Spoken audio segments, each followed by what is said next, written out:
granuloma periapical, que também pode ser chamado popularmente de granuloma apical ou granuloma dental, na verdade é um tecido de granulação periapical. Como é que se forma um tecido de granulação no periápice?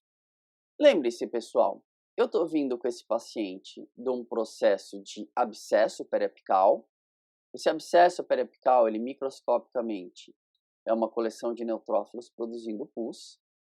E esse pus causa dor, é um importante fator de disseminação, de espalhamento da doença.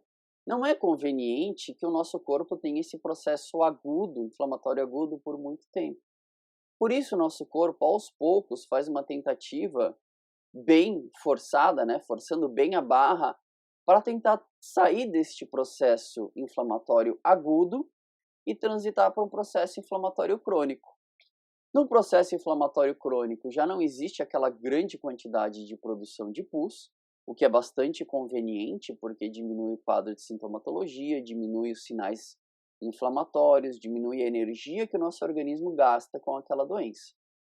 No entanto, como o nosso organismo não pode ficar sem combater um patógeno que está chegando via canal, ele vai manter a inflamação crônica, que é aquela inflamação que é mais específica, que não causa tanta destruição tecidual, que não produz pus. E, além desta inflamação crônica, constituída basicamente por linfócitos e plasmócitos e alguns macrófagos, o nosso corpo ele já tenta partir para a fase de reparo desse processo.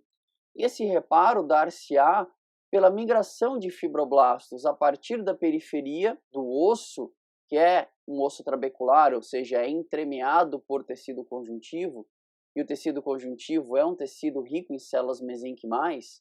A partir dessas células mesenquimais se diferenciando em fibroblastos e migrando para dentro dessa ferida, nós teremos a formação de um tecido conjuntivo jovem, rico em fibroblastos jovens, fibras colágenas desorganizadas, neovasos sanguíneos, vasos neoformados, e um componente inflamatório crônico.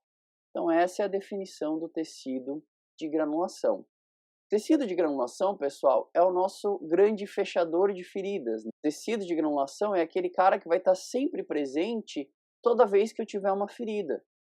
E uma doença periapical nada mais é do que uma ferida intraóssea. E essa ferida, o nosso corpo vai tentar fechar às custas da formação de um tecido de granulação. Esse tecido de granulação, ele não tem nada a ver com um granuloma verdadeiro. Então vocês viram lá na patologia geral que existe uma inflamação chamada inflamação crônica granulomatosa, que você tem em doenças como a tuberculose, a paracoccidioidomicose. Vocês até viram isso em aula prática.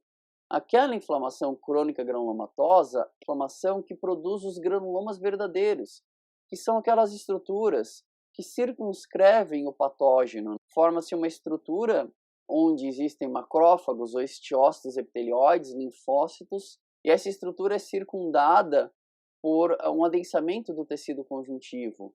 Este processo que havia na tuberculose, na paracoccidioidomicose, não existe aqui. Então, este nome granuloma periapical não é um nome muito legal, porque ele nos remete à presença de granulomas verdadeiros. E aqui não há granuloma verdadeiro, não há inflamação crônica granulomatosa. A etiologia, a patogênese do granuloma não vão ser muito diferente do que a gente viu até agora. Então, a etiologia do granuloma vai ser a cárie, que evolui para pulpite, que evolui para necrose pulpar, que alcança o periápice e origina pericementite, que normalmente evolui para o abscesso periapical agudo e posteriormente para o abscesso periapical crônico, e finalmente o abscesso periapical crônico evolui para o granuloma periapical. É essa mais ou menos a sequência de eventos que a gente espera ter num paciente com granuloma periapical. E a patogênese é basicamente um processo inflamatório crônico associado a um processo de reparo tecidual no periápice daquele dente afetado, como nós já vimos. Clinicamente, o paciente é assintomático, ele não tem nenhuma queixa relacionada com aquele processo periapical. Normalmente, esse paciente se apresenta no seu consultório por uma consulta de rotina. Você observa que ele tem um dente comprometido pela cárie, Você faz um teste de sensibilidade pulpar e percebe que esse dente não responde mais, ou seja, ele tem um indicativo de necrose pulpar, e aí você vai buscar uma avaliação do periodonto apical, que é o que a gente deve fazer sempre que a gente estiver de frente ao dente com necrose pulpar, e aí você vai perceber que esse paciente tem uma lesão radiográfica, que é uma lesão radiolúcida, periapical, unilocular e com limites definidos. Lá no abscesso periapical crônico, os limites eram indefinidos ou mal definidos. Aqui no granuloma periapical, os limites passam a ser definidos. Por que existe essa definição de limites? Porque não existem mais neutrófilos nesse processo. Esse processo ele é predominantemente uma inflamação crônica. Se não há mais neutrófilos produzindo enzimas e digerindo o osso, a tendência é que esse osso comece a se organizar na periferia da lesão. E esta organização do osso vai se apresentar radiograficamente como um limite bem definido.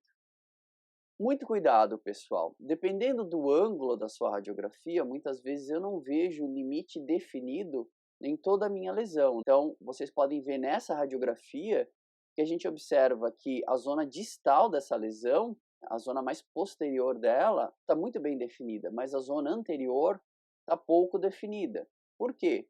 Porque a gente tem um ângulo que não favorece a visualização da parede anterior dessa lesão. Se nós mudarmos o ângulo da radiografia, certamente a gente vai ver também um limite definido na região anterior dessa lesão. Continua havendo a perda da cortical alveolar apical, não há mais aquela lâmina dura, já havia sido perdido no abscesso periapical crônico e continua ausente no granuloma periapical.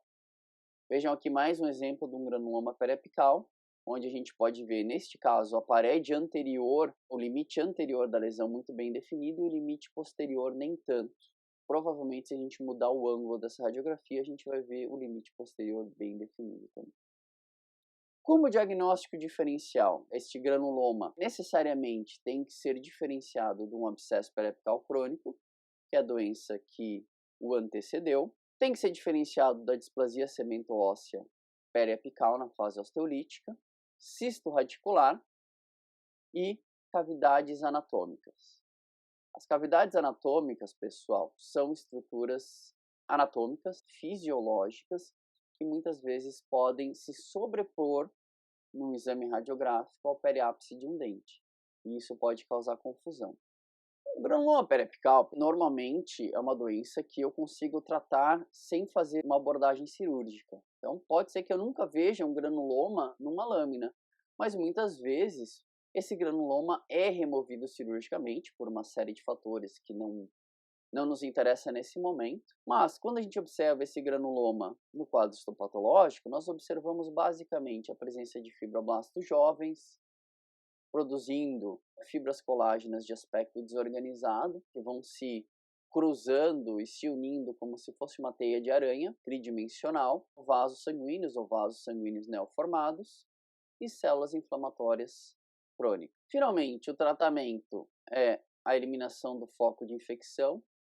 Nesse caso, como não há mais pus, a gente já não trabalha com aquele grau de urgência que a gente tinha nos abscessos, mas a gente também não pode nunca menosprezar um processo infeccioso, porque se o paciente tiver uma queda na imunidade dele, de novo, aquele cabo de guerra vai tender para a virulência do micro-organismo, automaticamente todo esse processo vai agudizar e vai ficar grave de novo. Então é bem importante que a gente proceda à eliminação do foco de infecção pela penetração desinfetante.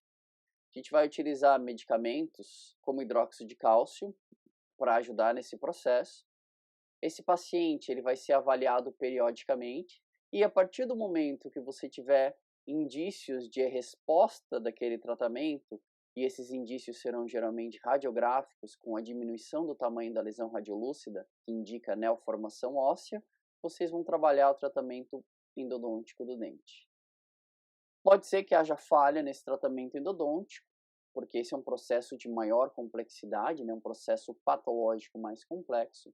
Aí você poderia partir para alternativas como um retratamento endodôntico ou uma cirurgia periapical E, finalmente, o prognóstico para o paciente é bom. O paciente está livre do processo infeccioso. Prudente, o prognóstico é reservado porque ele sofreu um tratamento endodôntico e já não tem mais as mesmas capacidades biomecânicas que ele tinha antigamente.